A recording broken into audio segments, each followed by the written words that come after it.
This week, for the final Monday drive of 2019, I wanted to talk to you guys and reflect back a little bit on the past year and a little bit on even the past decade.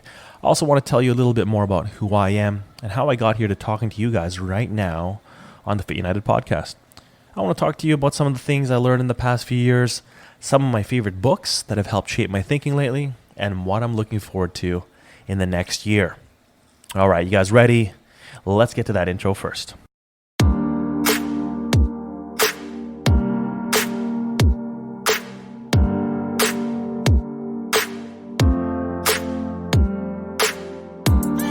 Welcome to the Fit United radio and podcast, where each episode we aim to bring you fresh, relevant fitness and health-related news, content, and interviews to help you reach new heights and ultimately become your best and fittest selves.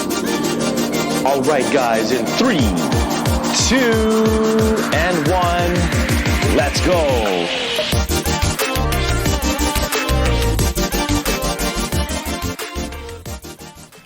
Peter Legge once said, "There are no coincidences in life, just opportunities you can either choose to act upon or walk past."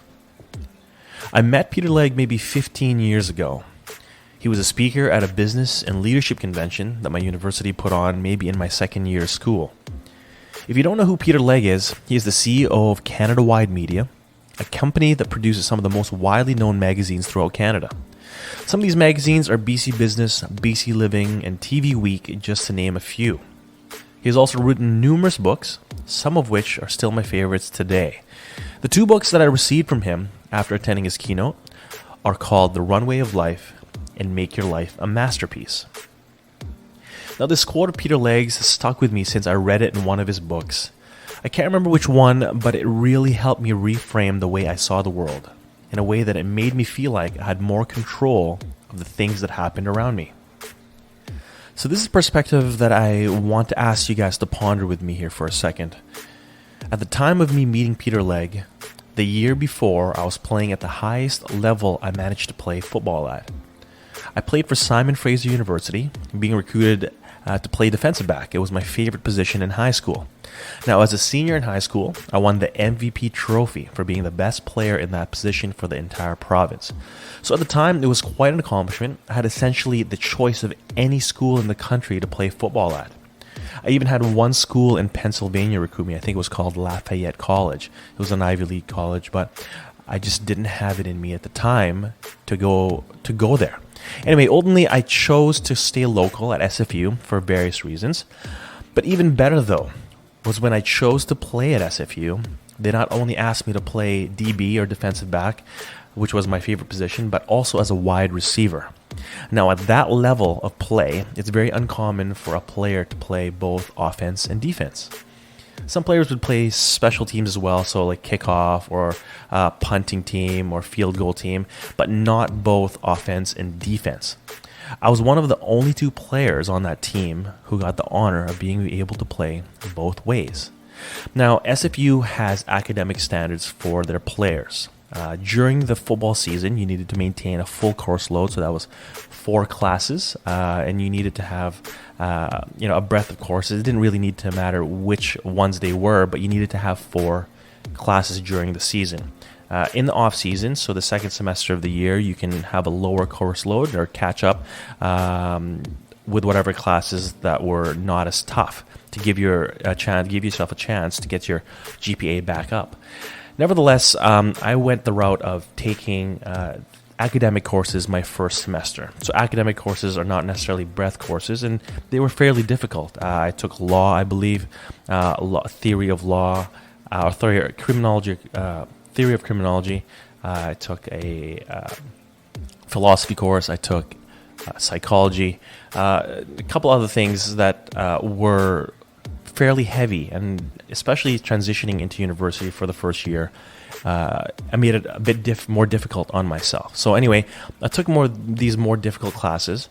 I also had the challenge of balancing 2 playbooks, the offensive and the defensive playbook for the team, this full course load, and of course transitioning into university life all at the same time. Now, as an athlete, you're expected to not only maintain your academic standards, but a level of dedication to the practices and game film and fitness. So you're always in the gym, you're always running. Like we would have 5 a.m.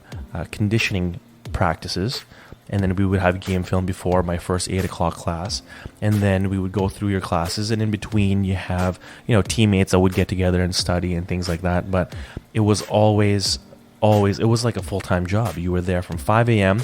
and you were there until maybe 4 or 5 p.m. on any given weekday. And then of course you had games and things. So anyway, fast forward to the following summer, I was in a situation where I had to either get my grades up or I couldn't play. I was put on academic probation, and I was devastated because I knew that was something that was going to hold me back from being able to play. On top of that, I was training one day. Can't remember when it was. It was a colder morning. I don't think it was the summer. It was probably in the fall of that year leading up to the season. And I pulled a muscle in my quad. I was doing some sprints, and I don't know what it was, but it was my left quad. I felt like I pulled the muscle, and I was limping after these sprints. And I was like, okay, well, I obviously pulled the muscle. I got to take it easy, let it recover. It felt really bad at the time, but then I realized, as it wasn't improving over a few days, that it was worse than I originally thought. All right, I had actually torn one of my quadricep muscles, and it's the muscle that runs right down the middle of my left quad, which I believe is the rectus femoris. Now, according to the sports doctors that evaluated my injury a couple of weeks later, it was a tear that they could not reattach. So where it tore, sometimes I guess you're able to reattach certain things. Perhaps it was tendon to tendon. It might have been something that you could do, but it was, I think, a muscle tear such that it was not something that you couldn't reattach.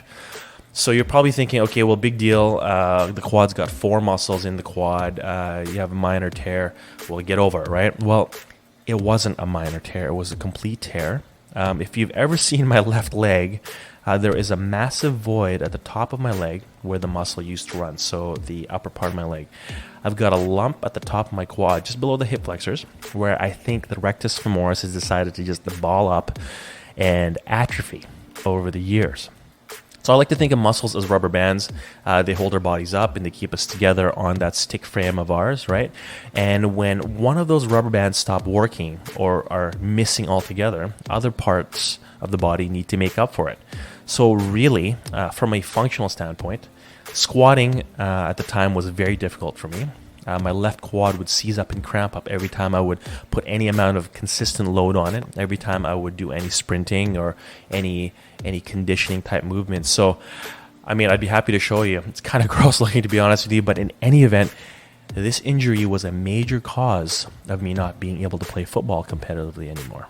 So as you can imagine, a kid with big dreams, playing professionally, being at the top of my game, best in province for what I do with so much potential, now I can't play football anymore. So for a few years after that, I couldn't even watch a football game on TV. I had to hide all the trophies and medals and reminders of my accomplishments. I just started to hate the game so much. The game that gave me so much back through my younger years. I mean, I learned so many skills from their leadership, teamwork, communication, perseverance, all these things that the sport gave me. Now I hate it so much because I felt like now it's taking away from my ultimate goal or what I really wanted out of my life. So now, more than 15 years later, I'm obviously still very active, and I haven't let this injury stop me from being able to move. But at the time, it paralyzed me. Obviously, figuratively speaking, of course. But at times, I just physically couldn't move. I had no idea what to do with my life. And all I thought at the time was play football, get through school, be scouted, play in the pros. I didn't plan for anything else that I could do with my life. Now, perhaps that was my shortcoming. I don't know if that was just parents not giving me the guidance or telling me to have a backup plan, but I was going to school. I was taking classes. I was doing those things. The degree was eventually going to happen. So I think that's perhaps how my parents saw it. But for me, it was secondary to me being able to play at a professional level. I grew up watching the BC Lions. I knew all the players. My dad was there for me while I was growing up as a coach. He even became a coach because he was just there watching my practices and games all the time. He's like, well, screw it, I might as well just coach. I mean, with that, and this being something that I was working towards for so long, and now seeing success and all of a sudden all just being swept out from under you, obviously I was devastated. So why am I telling you this story? This was the first major disappointment in my life that I had a very hard time getting over. I mean, obviously I had some high school relationships that ended. Of course, that wasn't fun either, but this absolutely devastated me. So now going back to the quote about there being no coincidences, just opportunities we can either go after or ignore. Really what it came down for me was choices. I made choices in that period in my life that led me to, as cheesy as it sounds, where I am today. So now, am I happy about some of these choices? I mean, really, yes and no. I think there were so many lessons that I learned the hard way. First of all, I was very immature. I chose to stay local. I mean, I loved SFU. It was a good school to me, but I chose to stay local. I was too afraid to venture out. Manitoba was another school that recruited me, and they were at the top of their game at that point. They were one of the top. Actually, they were the top school in football, and I chose to stay at SFU. I just didn't have it in me to leave my friends or my girlfriend at the time. I just felt like I really needed to stay home. I needed the security blanket of being home. I was naive. I really didn't know what it was like to live that university life, and I didn't take the time to seek out mentors, people that have already done it, older players, seniors, that could have helped me make better decisions. And if some of them did, I kind of just, perhaps I didn't take it to heart. I didn't really listen. I was too afraid to take what they said to heart because, well, I don't want to just be like them. I want to be better than them. And so a little bit, obviously, was part of it was I was also very insecure. I wasn't sure of who I was. And having to make decisions based on who I thought I was that really wasn't me, I wasn't ready to make those decisions. And so I ended up making these choices. Some of them, obviously, they worked out the way they did. Some of them I wasn't very happy about, but nevertheless, I made those decisions. So why this is so important is I realized over time that the mistakes are lessons that people who have come before me have already learned. I just wasn't open-minded enough to listen. So do I believe in coincidences? Not really, I guess. There have been times where I would run into the same person at the most random of places, different cities even, or just a place I would just never expect to see someone I knew. But I don't think of them as coincidences where some external force had put me and this person in the same place. Ultimately, I made decisions that day that put me there, or even before, decisions that just led to me being there. And that person also made decisions that put them there at the same time. So maybe that's the part you can call a coincidence, being in the same place at the same time. But the significance of that is the difference. I used to think that there was coincidence, that coincidences were some sign of something significant between me and that person, or me and an opportunity. So now I see encounters like this as just another chance to make a decision based on who I am and the information I have in front of me. I've been guided by this principle ever since I heard this quote and understood it. And I think that's why I want to share with you guys today is that many times in life, we feel like the world is telling you something, like there's some sign that we can't ignore. This, I think, puts us in this reactive mentality, like things are happening around us and they're just beyond our control. Obviously, there are things that are out of our control, like the weather, or if someone decides to run a red light and causes an accident. But there are the things that we can control, like the decision to get up every morning with purpose, to be present with your kids when you interact with them, or to give your partner undivided attention when they're communicating with you, when they're trying to tell you something, like to work out, to exercise with intent, to be purposeful in your actions. These are the things that we can control.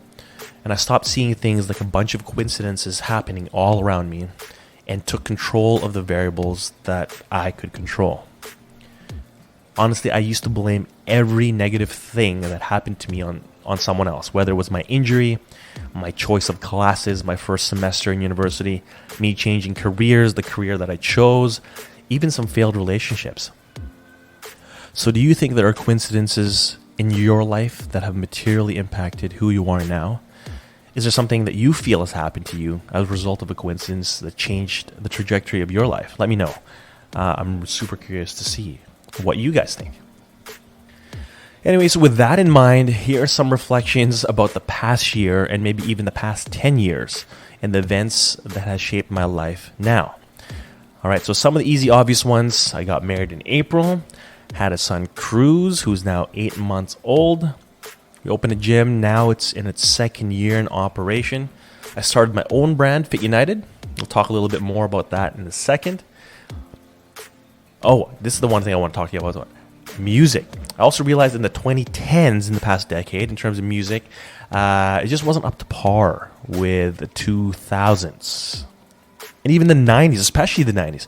I mean, if you guys have Spotify, just pull up some of the decade playlists and have a listen. I feel like the quality of music has declined. I mean, it peaked, I think, in the 2000s. I mean, come on. Casey and JoJo, early Ludacris, What's Your Fantasy? Come on, Jigga, L Cool J, Babyface, Sean Paul, Mario, Genuine. Some of that early Usher stuff. You Make Me Wanna, come on. That was the prime. And now I don't even know. I can't even list names. I mean, Shawn Mendes, like the Jonas Brothers, I mean, they're great, but I don't really listen to them. Yeah, I think we've really taken a decline on the music front. Now, the internet, iPhones and smartphones in general, they're a game changer. The way we communicate has dramatically changed, and I think we lost the ability to really connect with people. I can think of so many instances in the past year where a text was misunderstood or misinterpreted and ended up causing more grief than it really needed to. I mean, emojis and memes, they're great, okay, but it's just not the same as a conversation. So I think that's why I'm so glad I took the leap to start this podcast again. I had my first 2 episodes, which were some major work in progress. But 2 years ago, I started 2 years ago, and I think it's interesting that one of the oldest forms of communicating remotely, instead of face-to-face, is the radio. And it's now made essentially a major comeback in the form of podcasts. This is me having a conversation with you. Now, of the hundreds of people I communicate with every week, I would say 90% of those conversations are through using my voice. Whether it's on a microphone in one of my classes, telling you exercises, motivating you, face-to-face, just talking in the lobby, talking here at the gym, seeing you on the street, friends, over a phone call. This is what I love to do, and that's converse. I love listening, I love talking, and being able to connect with people, and that's why I'm so glad that this medium is a thing. Despite the internet, or because of the internet, this barrier to entry to communicate is dramatically easier to connect using all of these tools that we all have in our hands, right? I also love writing. That's another thing I learned over the last few years. It kind of reinforced my love for writing. I learned that I loved writing as a creative outlet when I was in high school. I just never pursued it. I mean, I have a blog on my website. So I have a few articles on there. I think I have a New Year's article there too. I'm going to share that with you guys, my thoughts on New Year's resolutions and things. But I learned that blogs were, becoming just all about SEO. Search engine optimization. So you throw a keyword here, there, everywhere in the title. And that was the focus. And it felt like the message of what these blogs were saying were just getting lost in a bunch of keywords that were getting thrown in. So they're not necessarily useful or insightful or heartfelt content that I actually wanted to read and connect. And there's obviously some exceptions, and that's for every industry, whether it's fitness or gaming or whatever.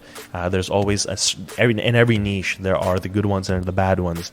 But I feel like there's just so many bad ones that blogs have kind of just gotten lost. So it turned me off to it a little bit, but I still know that writing will always be one of my passions, and I intend to write a book down the road. Now you're probably thinking, well, about what? I mean, I'm thinking, well, about what? Like, what the hell do I know so much about that I could write a book about it? But I've got some ideas. I really want to write something that'll help people get started on their fitness journey. I think the barrier to entry is a lot smaller than people think, or people in my position have made others think.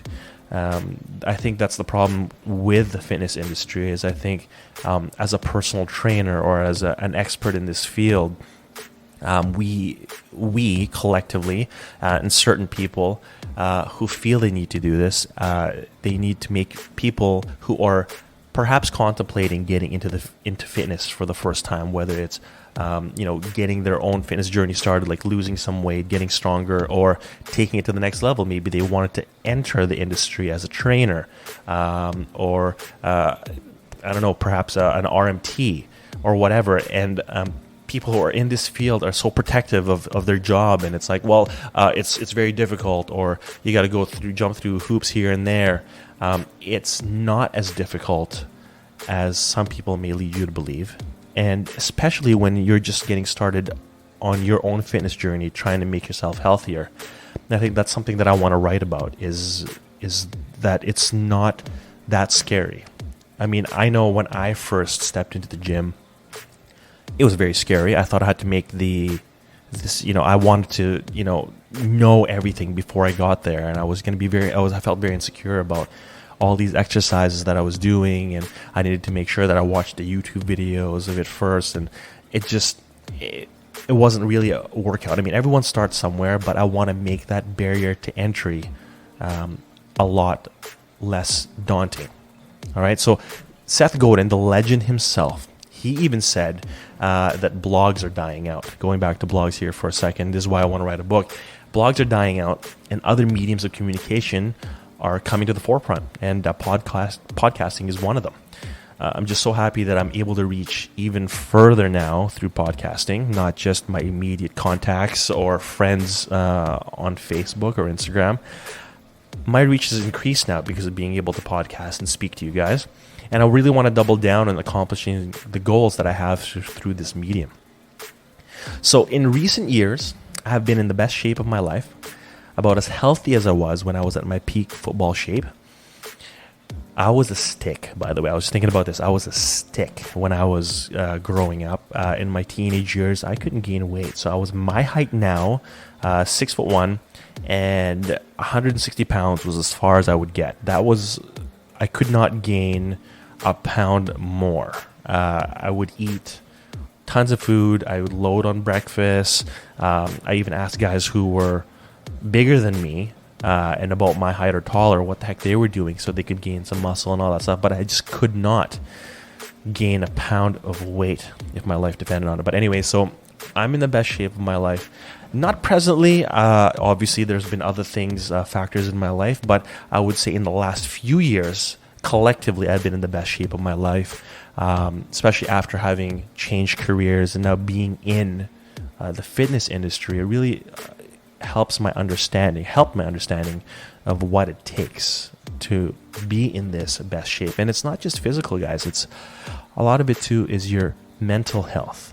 And these two things really work hand in hand. If the psychological side of you is lacking or suffering, the physical side will follow, and vice versa. I really think that they go hand in hand. And so in terms of being in my best shape, it's collectively both the psychological and my physical health has really come a long way since even a few years ago. I also learned that pursuing your passions is not just a cheesy catchphrase that's gotten overused.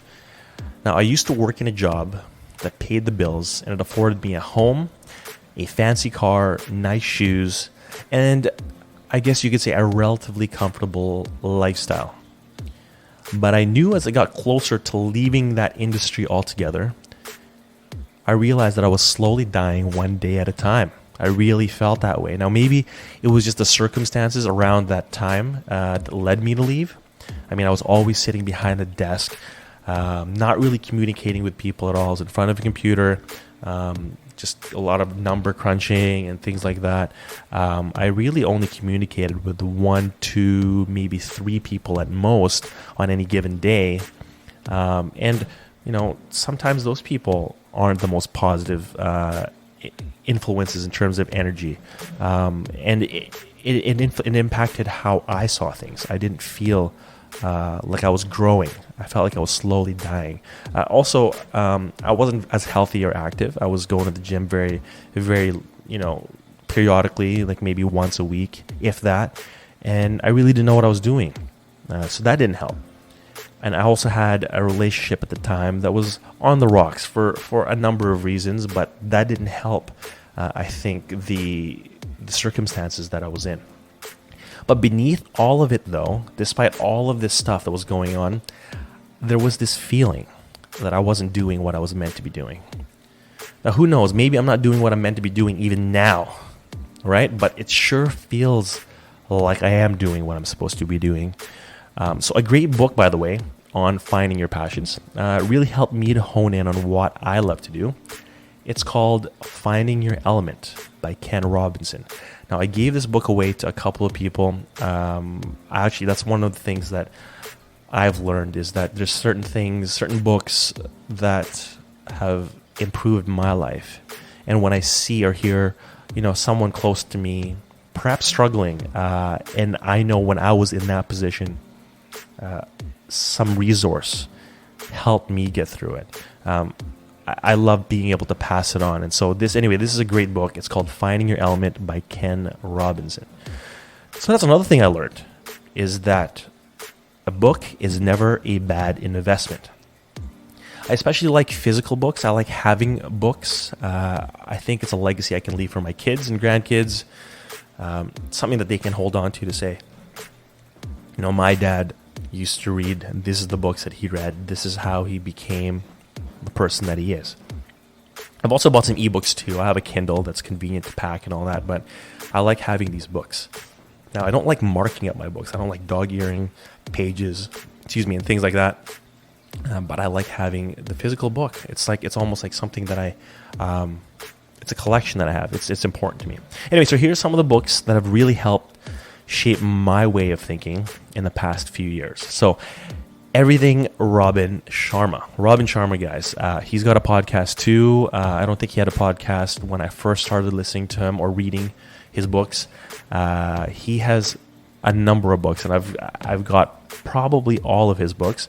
Started with the Greatness Guides. Now, these are 2 books. There's Greatness Guides 1 and 2.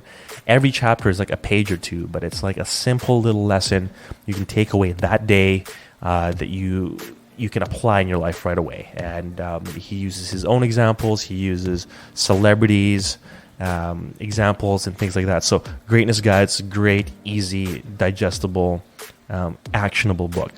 A few of the other ones, The Monk Who Sold His Ferrari, The Saint, the Surfer, and the CEO. Who Will Cry When You Die, which is very much like the Greatness Guides.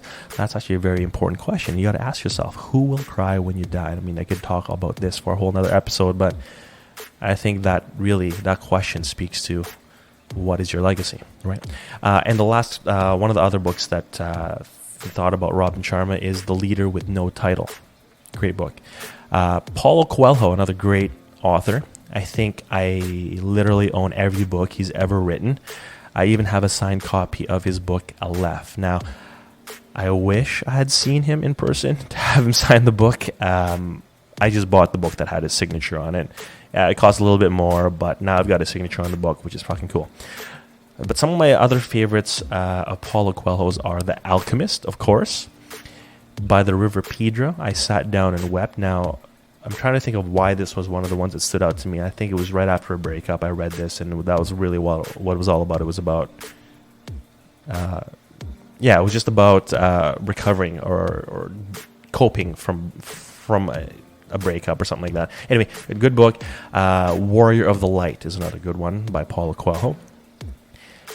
I'm sure everyone's heard of Mitch Albom. I'm a huge fan. Mitch Albom, guys. Tuesdays with Morrie. This is the book that I've given away the most. Probably 10 or more people have this book because I gave it to them. this book, I don't know what it is. It's game changing. So if you've never read it, I think there's a movie out about it now. Probably check on Netflix or something. I saw the play Arts Club put this play on, and it was just two actors. It was Maury and the actor playing Mitch, who was obviously the author. It was so well done, and I brought my mom to it, and we cried, and it was just an emotional wreck. But great book, nevertheless. You can find it literally in every bookstore. The 5 People You Meet in Heaven is another great book. And For One More Day. Actually, I just remembered another one. It's called The Last Lecture by Randy Pausch. The Last Lecture by Randy Pausch. He has since passed, but it was literally a book that he had written about the last lecture he was going to give his university. So he was a professor and at Carnegie Mellon, and he knew that he was ill and he wanted to have one last lecture. So he had boiled down all of his life's lessons into this one last lecture, and of course it was put into a book. Actually, you could probably YouTube the lecture, but also I love the book itself as well. But YouTube the lecture and you can see who Randy Pausch is. Great book. Lastly, I wanted to... actually, there's a couple other authors and a few more books here that I want to share with you guys, some of the more formative books that I've read. Tim Ferriss, obviously, I'm so engaged with his work. He does his work so well, and his ability to connect is just bar none. So he wrote a few books. The 4-Hour Workweek, The 4-Hour Body, Tools of Titans, and he also has a great podcast to listen to, aptly named The Tim Ferriss Show. All right, so very easy to find, Tim Ferriss. Big fan. And Lewis Howes. Now, Lewis Howes, he has a podcast called The School of Greatness. Now, I love his podcast. I love his communication style, his ability to connect. I even modeled the style of the Fit United podcast a little bit towards Lewis Howes. I borrowed one of his questions. Admittedly, I just love how he engages with people and understands people. So he has a book as well by the same name, The School of Greatness. And he has another one that I haven't read, but The Mask of Masculinity, talking about vulnerability as a man. Talks about how his traumas in his past have formed who he is today. Haven't read that one, but I will recommend his first book, The School of Greatness. I will also highly recommend you listen to his podcast because it's fucking amazing. And he has awesome guests on there. And in terms of long-term goals, The School of Greatness is my long-term goal. I want to be on that level of professionalism, communication, and just understanding of the human being. I think Lewis Howes does a great job of that. So anyway, big fan of Lewis Howes. Anyway, these are the ones that come to mind right away as being very impactful to me. Let me know if you've read any of these books, what you think of them, and if you decide to pick some of them up, let me know. What else have I learned in the past few years? I learned that being kind to people is as much selfish as it is selfless. Now think about that for a second. Being kind to people is as much selfish as it is selfless. Now think about this for a sec. Being kind and caring for others wholeheartedly obviously is great. Whomever you come across and be of service to will be appreciated, or they will appreciate that you are kind and caring. But think about it. In a way, you satisfy a basic human selfish need to belong and be loved, right? It's a part of Maslow's hierarchy of needs. And even higher up on that spectrum of needs is the esteem need, right? Which is being recognized and a sense of accomplishment. So to me, when someone tells me that I've motivated them to come work out, come to a class, come to their training session with me, when everything in their mind is body and body is telling them no, to me, that is a sense of accomplishment because I've managed to push them outside of their comfort zone. I've done something for them, something small, but maybe significant down the road. And to me, that's an accomplishment. Now, when someone tells me that they've cut out a bad habit, or they've accomplished this health goal that they set, or they overcame an injury because of my help, I feel incredibly fulfilled. Like, to me, that's what fuels my fire. And I know it sounds cheesy, but it really does. I think giving back is a gift to others, but really is also just a gift to myself or yourself. And it's why I think being kind is just as much selfish as it is selfless. So be kind, people. All right. Oh, actually, this reminds me. I wanted to go back to why I created Fit United in the first place. I know I said I was going to talk a little bit about it more here closer to the end of the podcast, but Fit United, what the hell does that mean? Fit United, my motto is essentially, if you flip it around, unity in fitness. All right, unity in fitness. And I think when I first started on my fitness journey, I saw that it was a very segregated community. I think I talked about that a little bit earlier. It was very cliquey, and it made me just not want to go to the gym. Like, I would see people standing around a machine that I want to use, and instead of excusing myself or whatever, I would just kind of avoid it, not do that exercise. And then eventually there was so many fucking clicks in the gym that I'm just like, okay, well, I'm just going to be finished with my workout and move on. Now, obviously that's an extreme example, but you could probably find that in every gym, commercial gym that you go to. There's going to be clicks standing around here, texting over here, sharing a bench, a bench machine or bench press for the entire hour that they're there. And nevertheless, the community or the environment when I first started was not necessarily the best. And I think when I think about Fit United and what that name means to me, it's the elimination of that clickiness. An old person, a senior coming into the gym, feeling comfortable to come into the gym because they know that every other member there is going to acknowledge them, is just another friend that has the same goals to improve themselves that day, right? They're going to come into the gym, they're going to improve upon themselves, and maybe come across somebody who's also coming into the gym for the first time, and they're going to help them improve even a little bit that day. Share with them what exercise would be good for this or whatever, without it feeling intimidating. I think that's what this brand or what this name means to me. Being at a gym to work on yourself is hard enough already. And now you have to deal with the social aspect of being in the gym. And to be honest, that's just a barrier that's prevented so many people from even starting on their fitness journey in the first place. So literally, I built it into the name Fit United, unity in fitness, uniting people so that as a personal trainer, you wouldn't feel uncomfortable coming to me with all your challenges, the things that were holding you back from making a positive change in life, to take that first step to get past your own inhibitions or your own fears. It's so much so that we even built a gym that is built around the foundation that literally anyone can be a part of a fitness community. And you can start that journey with us.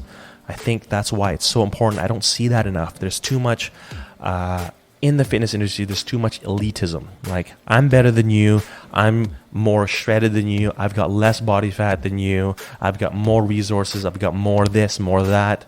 So come to me. I'm the best. I'm going to make you, exactly what I am. And I found that message is very inaccurate. I like to, people have been talking about how Instagram, as an example, is just the highlight reel.